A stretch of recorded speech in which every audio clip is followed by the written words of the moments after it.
Welcome to Trench Diaries. Juno Beach. Part 4. I saw it beside the first German that we had hit, the one that was knocked out with this shot from the Panzerschreck. That German was on fire very heavily, with a stream of flames blasting up from its engine deck. I wanted to get away from it in case its ammunition exploded, but I also saw 2 crew members lying by the tracks on the road. The tankers appeared to be unarmed. They were lying face down, with the backs of their heads completely blown open. I thought at first that they might have fallen from the tank, but the Panzerschreck crew were putting their pistols back into their holsters. They winked at me and said it was time for us to leave. It was now clear to me that the Panzerschreck men had shot the tank crew as they came down from the tank in the back of the heads. This disturbed me greatly, as it was against the way what I thought we should conduct this war. I knew the reputation of the Waffen-SS as very ruthless fighters, but this was an unnecessary and brutal action. Of course, there was nothing that I could do after the event. I did not criticize the SS men for this, neither did I protest. Everything was happening too quickly. That Sherman began to explode, and shells began to fly out of the open hatches and spin around in the hedgerow overhead. I retreated from it, and I joined the Panzergrenadiere in their Hanomag. We raced along the sunken track to a point near a forested area. I remember being amazed at how fast this big half-track could travel with a full crew. We shot up out of the sunken track using a farmer's gateway into a field at ground level and went straight into a wood so that we were barely out in the open for any length of time. The SS men knew the area extremely well, and one of them told me that they had been training here for several weeks. In the woods, we crossed on a forestry path and moved over the eastern side of the battle sector.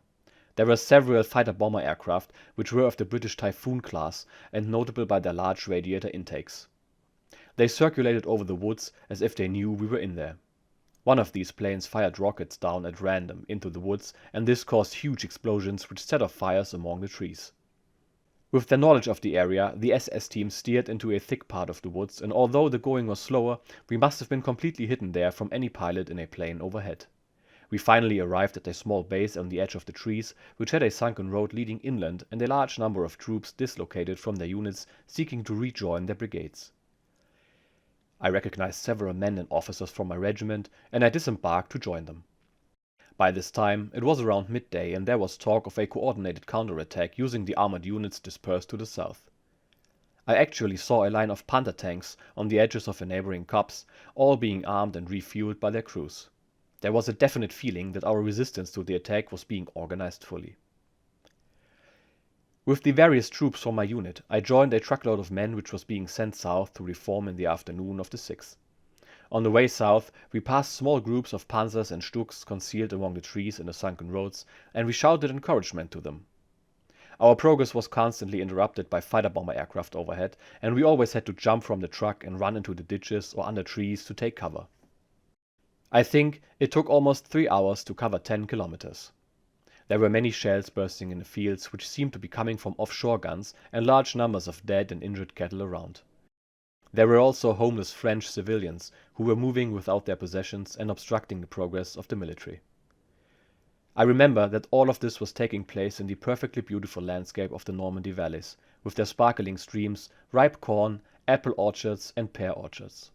Here and there was a perfect little French chateau or villa, and then, around the corner, was a group of German trucks that had been bombed, with body pieces spread all over the road and even hanging from the trees. All this was on the still and warm evening of June 6th as we went south. Truly, this was an instance of paradise being turned to hell by the hands of mankind. Reflecting on this, let me go back to the executed tank crew. I really cannot say how common certain things were, especially not things like this. I did not have an overview of the campaign, and the situation was changing so rapidly and it was so intense that I did not have the luxury of reflecting on what happened that day. I fought on with some elements of my division up until the nightmare at Falaise, and then I was able to retreat eventually across the Seine and join an engineering unit working on the Western Wall, where we were much needed. But let me give you an example from the other side. Around the time of the retreat towards Falaise, when we were being hounded by the Allied fighter bombers in every daytime hour, I was sheltering at the side of the road under some trees. Along the road came a German ambulance truck, which was an Opel wagon clearly marked out with huge Red Cross signs painted on its roof and doors. These signs were perfectly clean and clear, as if the crew had recently cleaned them to avoid any misunderstanding. I watched this ambulance come slowly down the valley, and I watched 2 Mustang-type aircraft swoop over it. They went over twice, so they could not have failed to see the red crosses. The third time that they came over, they machine-gunned that ambulance truck. The bullets blew the truck apart and the truck tipped over. The wounded men inside were thrown out across the road. There were female nurses in that truck also, who were blown apart with their wounded.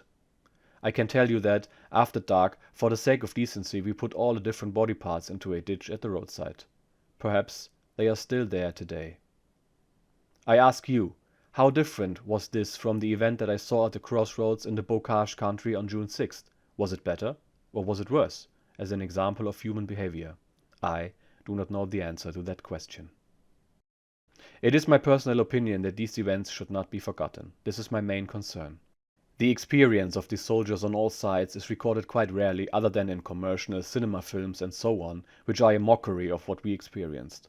I hope that my experiences can be kept on record, and I fervently hope that none of our children's generation will have to experience what we on all sides experienced in Normandy. This is my most fervent wish. Epilogue. Cornelius was part of the 716th Infantry Division based at Courcelles, and this unit, after the invasion, was completely wiped out.